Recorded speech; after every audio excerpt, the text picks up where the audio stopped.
Bonjour à tous et bienvenue à Las Vegas. Alors avant de démarrer cette vidéo, et si ce n'est pas déjà fait, pensez bien à vous abonner à la chaîne de l'Observatoire CTLM et surtout pensez bien à cliquer sur la cloche de notification. Alors on se retrouve pour le CES 2023, le Consumer Electronics Show de Las Vegas. Un mot sur l'ambiance générale qui règne autour de ce salon.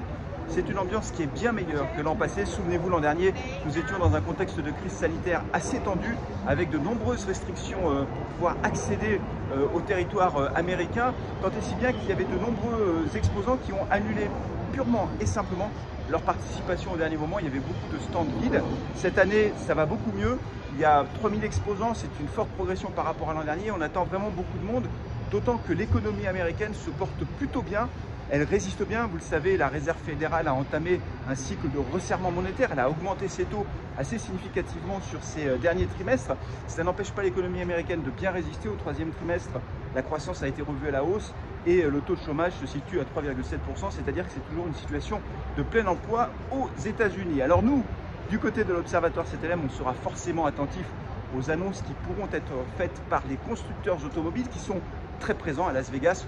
Au fil du temps, Las Vegas est devenu un véritable salon de l'automobile. Les constructeurs viennent ici assez facilement, plus facilement d'ailleurs que sur certains salons automobiles traditionnels qui sont plutôt en perte de vitesse. Alors il y a Stellantis, il y a BMW, Mercedes, il y a également VinFast, le constructeur vietnamien qui était déjà là l'an passé, et puis les constructeurs asiatiques comme Hyundai et Toyota. On regardera également les annonces qui seront faites par les équipementiers automobiles, parce que eux, ce qui les intéresse évidemment, c'est notamment la voiture connectée, la voiture autonome, et il y a des équipementiers français qui sont présents comme Valeo par exemple. Mais cette voiture connectée, elle aiguise les appétits également d'autres acteurs, des équipementiers d'électronique grand public. On verra les annonces qui seront faites, mais ça, je reviendrai vers vous, avec de nouvelles vidéos pour vous faire part des principales annonces qui seront faites au cours notamment de la journée presse qui aura lieu le 4 janvier, mercredi 4 janvier. Je vous dis à très bientôt.